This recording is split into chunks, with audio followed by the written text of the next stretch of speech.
Hello everyone. So we are discussing the back exercise questions of the chapter coordination compounds, and today we will discuss question number 19. So the question is CrNH3 positive is paramagnetic while NiCN4 minus is diamagnetic. Explain why. तो आपको यहाँ पर दो complexes given है, आपको बताना है कि उनमें से ये जो क्रोमियम वाला कॉम्प्लेक्स है ये पैरामैग्नेटिक क्यों है एंड NiCN4 माइनस डायमैग्नेटिक क्यों है. देखो बेटा, अगर हम इन दोनों कॉम्प्लेक्सेस की बात करें तो सबसे पहले क्या करेंगे, हम देखेंगे मेटल और मेटल की निकालेंगे ऑक्सीडेशन स्टेट. तो क्रोमियम के ऑक्सीडेशन स्टेट आपको यहाँ पर निकालनी है. NH3 न्यूट्रल होता है तो क्रोमियम के ऑक्सीडेशन स्टेट आई 3+. क्रोमियम 3+ की इलेक्ट्रॉनिक कॉन्फ़िगरेशन कितनी होगी, देखो क्रोमियम का एटॉमिक नंबर कितना बेटा 24, तो इलेक्ट्रॉनिक कॉन्फ़िगरेशन होती है 3d5 4s1. ये ध्यान होनी चाहिए. अब यहां से 3 इलेक्ट्रॉन्स बाहर गए तो एक जाएगा s ऑर्बिटल से और 2 इलेक्ट्रॉन्स जाएंगे d ऑर्बिटल से. तो क्रोमियम 3+ जो है वो हो जाएगा आपके पास 3d3. तो यहां पर लिख लेंगे दिस इज 3d3. क्लियर. दूसरे वाले कॉम्प्लेक्स में देखो, निकल की ऑक्सीडेशन स्टेट निकालनी है तो निकल की ऑक्सीडेशन स्टेट होगी x प्लस Cn है 4, तो 4 इंटू -1 इज इक्वल्स टू -2. ये हो जाएगा x equals to -2 plus 4, so x will be +2. तो निकल की ऑक्सीडेशन स्टेट आई बेटा +2 एंड निकल का एटॉमिक नंबर कितना, निकल इज 28. तो इलेक्ट्रॉनिक कॉन्फ़िगरेशन कितनी हुई 3d8 4s2. 2 इलेक्ट्रॉन्स जाएंगे s ऑर्बिटल से तो ये हो जाएगा आपके पास निकल 2 प्लस 3d8. तो यहां पे लिखेंगे इसकी कॉन्फ़िगरेशन है 3d8. अब देखो बेटा, अगर हम लिगेंड्स की बात करें तो जो NH3 है वो भी एक स्ट्रॉन्ग फील्ड लिगेंड है, पेयरिंग करवा सकता है. एंड दूसरे कॉम्प्लेक्स में आपके पास लिगेंड्स है Cn-, ये भी स्ट्रॉन्ग फील्ड लिगेंड है और ये भी पेयरिंग करवा सकते हैं.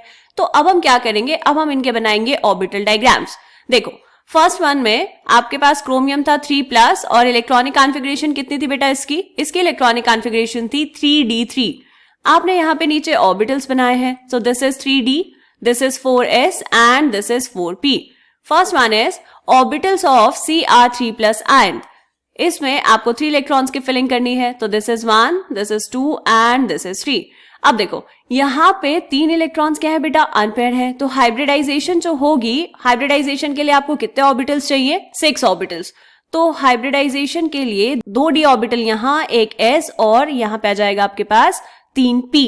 तो ये मिलकर बनाएंगे d2sp3 हाइब्रिड ऑर्बिटल्स. ये जो 3 इलेक्ट्रॉन्स थे आपके पास वो यहीं पर रहे, पेयरिंग की तो जरूरत ही नहीं हुई, राइट. तो अब लास्ट में है formation of chromium NH3 positive, 3 electrons यहीं पर, और जो आपके पास लिगेंड्स हैं वो लेकर आएंगे 6 पेयर ऑफ इलेक्ट्रॉन्स. और वो इलेक्ट्रॉन्स कहाँ आएंगे बेटा, वो आएंगे आपके पास d2sp3 हाइब्रिड ऑर्बिटल्स में. तो यहां पर आप इनको फिल कर देंगे. ठीक है, यहाँ पे हाइब्रिडाइजेशन कौन सी होगी, हाइब्रिडाइजेशन होगी d2sp3.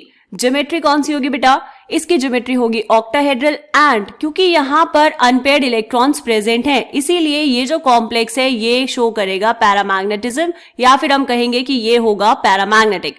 आप चाहे तो यहाँ पर मैग्नेटिक मोमेंट की वैल्यू भी कैलकुलेट कर सकते हैं. म्यू कितना होगा, mu equals to √n into n+2 where n is the number of unpaired electrons. So it will be √3 into 3 plus 2. 3 plus 2 is 5. 5 3s are 15.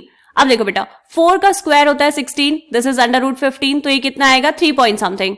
सो ये हो जाएगा 3.87 बोर मैग्नेटॉन, राइट. यहाँ पे आपको ये समझाना था सिर्फ कि पैरामैग्नेटिक क्यों है, ऐसा इसलिए क्योंकि इसमें प्रेजेंट है अनपेयर्ड इलेक्ट्रॉन्स. क्लियर. अब अगर हम बात करें दूसरे कॉम्प्लेक्स की, एंड दूसरा कॉम्प्लेक्स कौन सा है आपके पास NiCN4 यहाँ पर निकल की ऑक्सीडेशन स्टेट थी +2 और +2 ऑक्सीडेशन स्टेट में इलेक्ट्रॉनिक कॉन्फ़िगरेशन कितनी बेटा, ये होगा 3d8.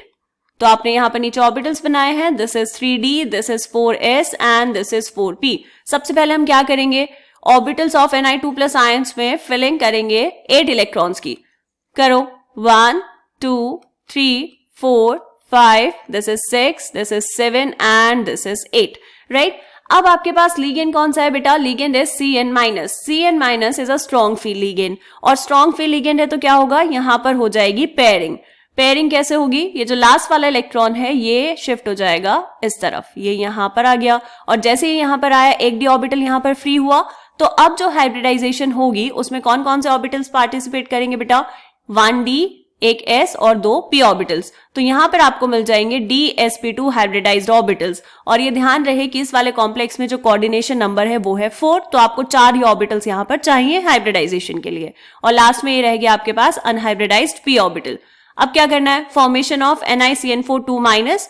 तो जो इलेक्ट्रॉन्स यहां पर पेयर अप हुए थे वो तो ऐसे ही रहेंगे, और जो ये यहाँ पर 4 एम्प्टी dsp2 हाइब्रिडाइज्ड ऑर्बिटल्स हैं उनमें आ जाएंगे इलेक्ट्रॉन्स जो लिगेंड्स डोनेट करने वाले हैं। ठीक है, तो यहां पर लिखेंगे these are the 4 pairs of electrons from Cn- ligands, या फिर Cn- आयंस भी लिख सकते हैं। क्लियर।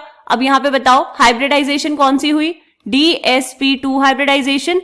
एंड इसका जो स्ट्रक्चर है वो कैसा होगा बेटा, या फिर हम कहेंगे इसकी जो ज्योमेट्री है वो होगी स्क्वायर प्लेनर, और ये जो कॉम्प्लेक्स है ये होगा डायमैग्नेटिक। डायमैग्नेटिक क्यों, क्योंकि यहां पर कोई भी अनपेयर्ड इलेक्ट्रॉन प्रेजेंट नहीं है।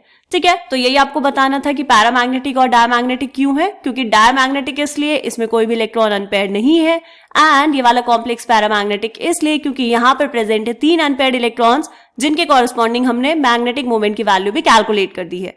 क्लियर। तो दिस इज क्वेश्चन नंबर 19। मिलते हैं नेक्स्ट क्वेश्चन में, तब तक के लिए बाय बाय।